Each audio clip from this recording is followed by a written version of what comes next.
Observations, and this is McClendon Studios.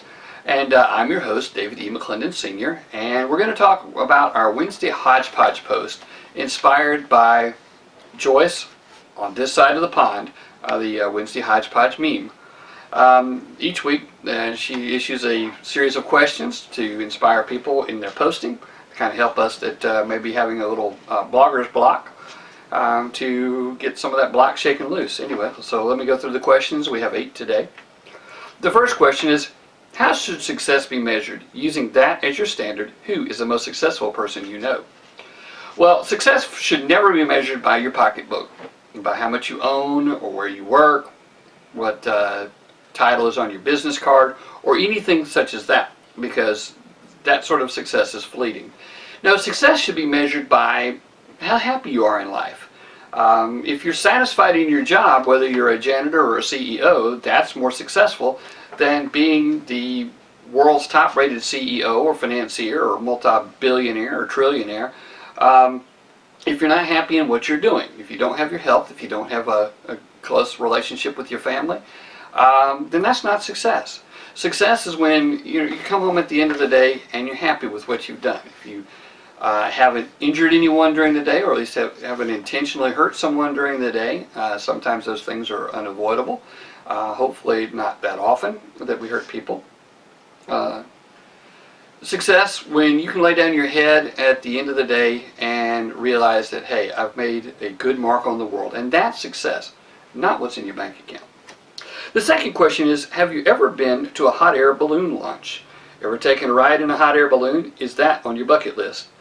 According to Frommer's, the 10 best hot balloon adventures in the world are Loire Valley, France, the Serengeti, Tanzania, Napa Valley, California, Lake Champlain, Vermont, Cappadocia, Turkey, Istria, Croatia, Gstaad, Switzerland, Yarra Valley, Australia, Mural, Costa Rica, and Albuquerque, New Mexico. Which one on the list would you like to experience, or would you most like to experience? Well, I've never been to the actual launch of a hot air balloon. We have been to see tethered rides. A couple of my kids have taken tethered rides in a hot air balloon. I haven't. But we used to live in Star, South Carolina, which is really close to Anderson, South Carolina. And Anderson, South Carolina has, or used to, I'm not sure if they still do, host Freedom Weekend Aloft, which was a really wonderful balloon fest. We didn't actually go to it, but we didn't have to, because we could see all the balloons floating and having a grand old time. As a matter of fact, one group of balloons came very close to our house because they had overshot. One of the landing spots was the Anderson County Airport, and we were directly in line with the runway of the Anderson County Airport. As a matter of fact, planes would actually queue up over our house to line up for the runway at the Anderson Airport. So we'd see a lot of these balloons coming. We'd go and park in old shopping center parking lots that were still no tenants in the shopping centers, and could see the balloons perfectly well from there without having to go and buy all the garbage that they sell at these places, the cakes and pies and candy apples and all that sort of thing that costs way too much. And of course we're all about saving money. Anyway, but we had a grand old time just watching the Freedom Weekend Aloft, and I don't know about these others. Now, I've been to Lake Champlain, and it's beautiful, but we were crossing it on a ferry. This was when I was very young, and after a little while of crossing a ferry, the water begins to look, all the water looks alike, and you're like, I just want this to be over with. I've been to Albuquerque, New Mexico, but not to the Balloon Fest, and so if I had a choice of any of these, I'd still choose Freedom Weekend Aloft in Anderson rather than any of these others, because quite frankly, a balloon's a balloon.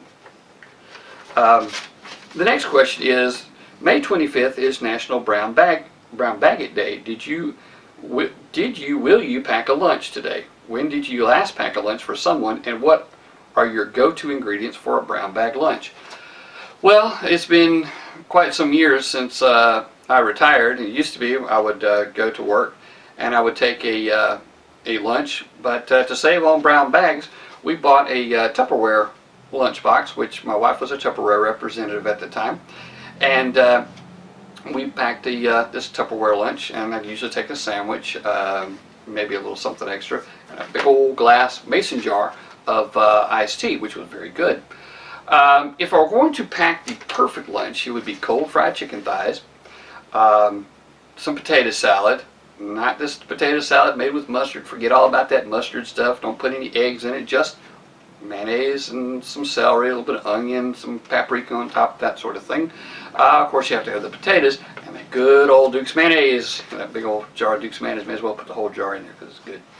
And then, of course, deviled eggs, which we have a post about how good deviled eggs on Random Thoughts and Observations. You might want to pop over there. But anyway, good old deviled eggs also made with that Duke's mayonnaise, eggs, a little bit of dill pickle juice, maybe a little bit of salt to taste, and a little paprika on top. Some people put a little slice of olive, the green olive with the pimento in it. That's not necessary. That's just kind of a decorative feature.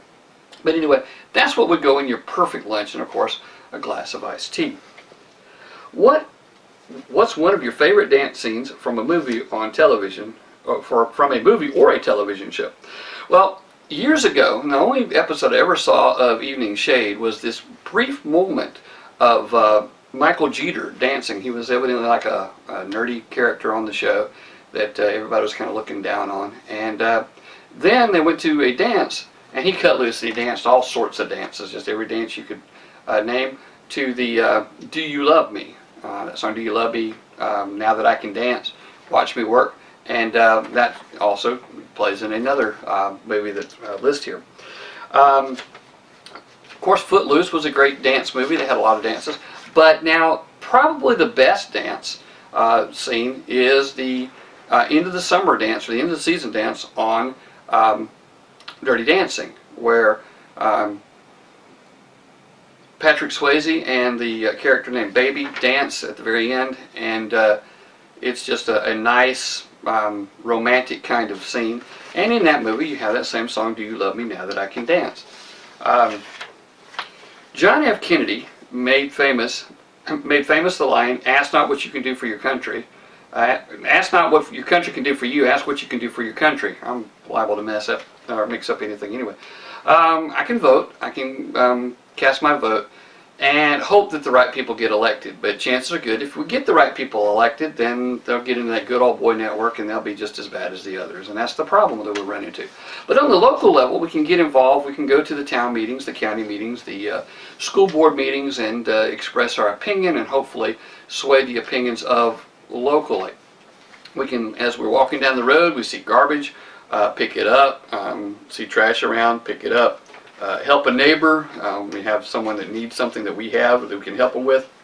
And that improves the area around where we are. We're not really doing that much for our country, but overall every little bit helps, and it improves our country overall as we help our fellow neighbors.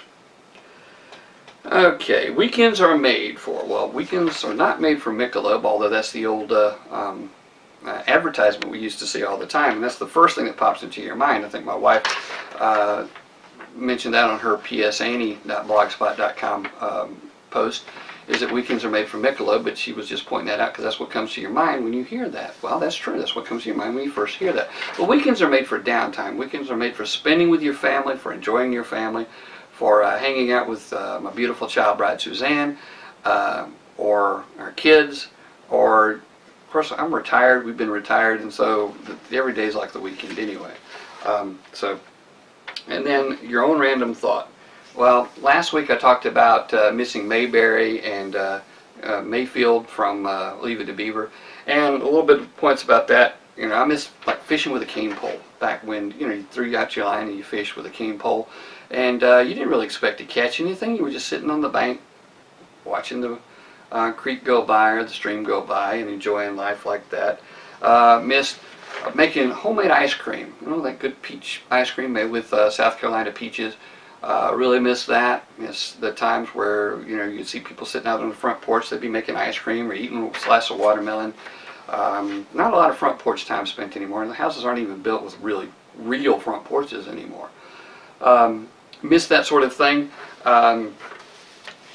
And of course, I miss being able to go, and they still have these at the smaller churches, the potluck suppers. You go to a small church, and maybe the church has 70, 100 members, and all the ladies show up and they bring, you know, fried chicken, deviled eggs, of course, potato salad, green beans, all sorts of things.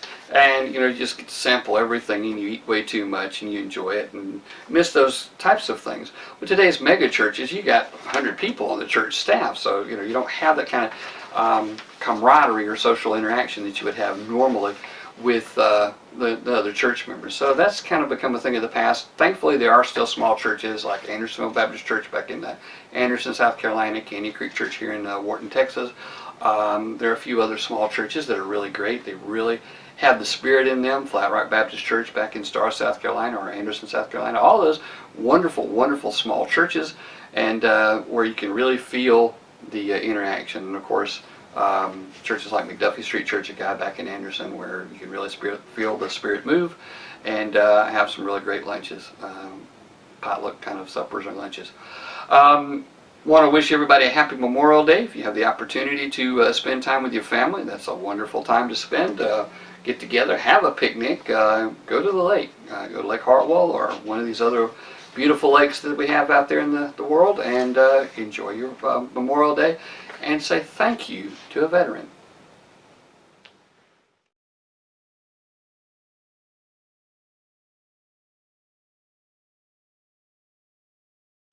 This is a Federal Trade Commission required notice.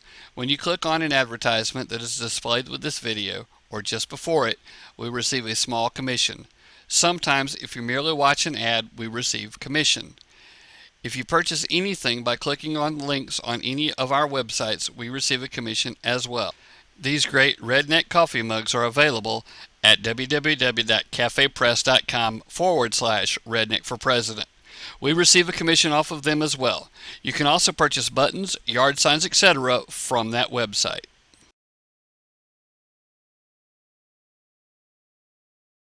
McClendon Studios is a participant in the Amazon Services LLC Associates Program, an affiliate advertising program designed to provide a means for sites to earn advertising fees by advertising and linking to Amazon. We have a new book. Many people want to know if homeschooling will work for them. This book may help you answer that question. You can find it on Amazon.com. Suzanne has written a great book of poetry. It is called Shattered. You can find it on Amazon.com.